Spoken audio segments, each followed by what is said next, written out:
Some people in America would evidently like to go back to the Articles of Confederation. They think the whole idea of a strong federal government is just horrible, right? We're saying it never happened in America. Curiosity and very limited in any kind of a full assessment of our arrangement and what it's meant to us. So we've got the Articles of Confederation, Perpetual Union, which we went over last time, and it was that first document that we put together. This is the whole of our government, of our national government. Some people are like, that's great. That's all we want. This was the map of the colonies in 1775. The British had taken the province of Quebec, all the French lands, and held on to it. The Indian Reserve, I mean, they've got the colonists hemmed in here, right? And so we go to war with them. And it's really about trade policies and policies on the land. They've ticked off both of our propertied classes, the commercial propertied class and the Tidewater aristocrat class. But we're going to get all this, aren't we? These colonies will expand, and that's the one big success of the Articles of Confederation, is coming up with a process of once we get this war over and we are independent, Virginia's claiming all the land out to Mississippi. North Carolina's claiming it all. How are these states going to come together if Virginia's planning on being this huge country? New York's got competing land claims out here. And so the big thing about the Articles of Confederation and the Northwest Ordinance is they convince each other that we've got to give up Virginia land claims out there. You'll get Kentucky and Ohio out of this. You'll get Tennessee out of this. You'll get Alabama and Mississippi out of this, right? So they cede these things over to the national government, and they will become new states. And that's the biggest success of the Articles of Confederation, other than winning the war, because it makes it so that we won't squabble over those things out in the past. These are some of the failures that I talked about. No central government, no executive branch, no unity in policy making. All states had to agree to make an amendment. Had no national court system. They could not force anyone to obey laws or abide by the Articles of Confederation. Could only advise and request that states comply. That's no authority. And that's no centralizing factor. That's not going to preserve the peace among the different states, which is one of the goals here. There's Northwest Ordinance. We went over that last time. And I told you these two guys, Alexander Hamilton and James Madison, are the architects behind it. These are these guys who really are worried about the future of these states. This guy knows his past very well, the history and law, and he's going to be the one who helps create the Constitution. This guy is very concerned about national authority and property and what to do with all these have-nots and how we're going to develop in commerce. He's worried that the individual states are going to put tariffs on each other. It's going to be a natural thing for the dairy farmers of Delaware to try to keep milk coming in from New Jersey, right? This guy's going to want a big free trade market where we don't tax internally and we grow in commerce. And I'll be explaining that a bit more here in a minute. I gave you Shays' Rebellion. I was explaining that this is a war over economic policy. It's a rebellion over economic policy. One policy favors the haves. And the haves are the propertied capital class, which is especially the commercial class in Boston, versus the interest of the farmers of Massachusetts. And they've raised taxes to pay off the state debt from the Revolutionary War. And they want to pay it at face value. And these guys had bought those things, remember? Those bonds during the Revolutionary War period? Good, you remember this? And they sold it off to the property class because they didn't have any money. And now the property class wants to tax them. So it's almost like they're paying twice. And the farmers don't like these policies. But guess who's writing the policies? It's the have class. The have class writes the policy in Boston, right? Can you see? This is a struggle. This is one of the big struggles of all civilizations and all societies. How do we have a unifying economic policy? And so what happens when it favors one group at the expense of another? that can be really irritating. In fact, that was the whole relationship between England and the American colonies, right? They were having policies that helped them at our expense. Remember that?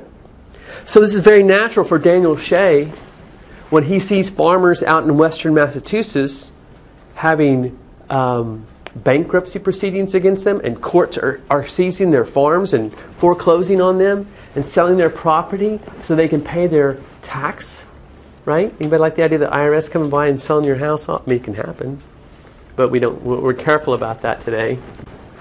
So, Daniel Shay leads a rebellion that strikes courthouses in western Massachusetts and has the cry of, these people up here are exploiting us. They're passing laws in Boston that only favor themselves.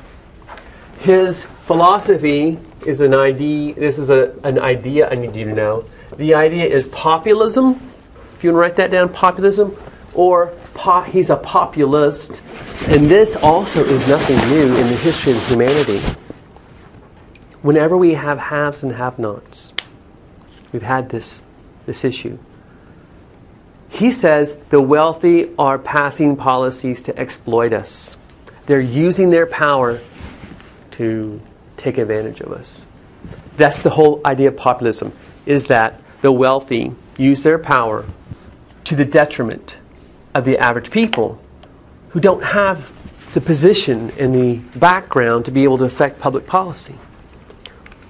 This is an organized capital class, and they know how to do things, and they've got the power to do it. These guys are just off on their farms, right? They don't know what's happening in the legislature. So he wants to move the capital of Massachusetts from Boston and move it out west. He wants to get rid of the capital class, and he wants to have a truer democracy, a democracy that reflects economic policy that favors the farmers, instead of these policies that favor the wealthy at the expense of the poor. All right. Daniel Shay's rebellion is put down because the other states have got a capital class too.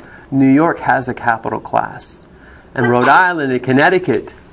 And the capital class sticks together. The other state legislatures say, we're going to send our militia in to help put down Daniel Shay's rebellion. Why would the kind legislature of Rhode Island do it? Because they're afraid that it's going to spread to them, right? Because they've got poor farmers in New York too. What happens if we have a general war in America between the haves and the have-nots? And this freaks out several propertied people, including him, but most importantly, who it freaks out, Benjamin Franklin to a degree, but George Washington. George Washington is really annoyed by this whole rebellion by poor farmers. And the idea here is, what if Rhode Island and Connecticut hadn't intervened on behalf of property? What authority would do that? And so, here's the big picture here. Daniel Shay's rebellion freaks out the propertied class within each of the states. And the propertied people, who had been very myopic means short-sighted. They were just kind of looking at their own interests. They were just looking at Massachusetts, just looking at Connecticut. And now they're beginning to think, maybe we do need a stronger national government. Right? That's the thing. It freaks them out, and it makes them think, maybe we need a stronger national government where there'd be authority to protect property. Right? That's the most foundational reason, one of the most foundational reasons for the development of a national government is to protect property. So, we agreed to have this conference in Philadelphia. Is that where we were last time? The Philadelphia conference? So Annapolis conference, you've got that. That's that failed effort to beef up the Articles of Confederation. They don't want to do it. Capital class in each of the states, well, seven of them really don't care. But now Daniel Shay's rebellion results in a very concerned capital class. So they agreed to meet again. We're going back to Philadelphia. And we're going to rewrite this agreement between us, and we're going to create a stronger national government. George Washington and Ben Franklin show up. George Washington is elected as the chairman for the conference. All of the states send representatives. I think Rhode Island doesn't send much. They don't like the idea of it. I think it's because Rhode Island is so small. compared to all the other states. They didn't think they're going to get swallowed by a national government. So they all come to Philadelphia again in May. George Washington welcomes the press and says, thank you very much. And there's people from dignitaries that have come. And they all meet in that great Freedom Hall, Constitutional Hall in Philadelphia. And he says, we're about to go into executive session until we can figure out an arrangement. And we'll let you know when we get done. Be praying for us. We got a lot to work out. And he says, see you later. So he asks the public to leave. And the different delegates sit down and they start trying to fashion a government for the country. Now, the Virginia Plan is your first ID here. It's your next ID. The Virginia Plan is put forward. It's written by James Madison. He's been looking at the Roman history. Very quickly here, the Romans had all of their power put in a legislative propertied body called the Senate. All the major powerful families were represented there. This is where the real authority was. It made law and it made policies.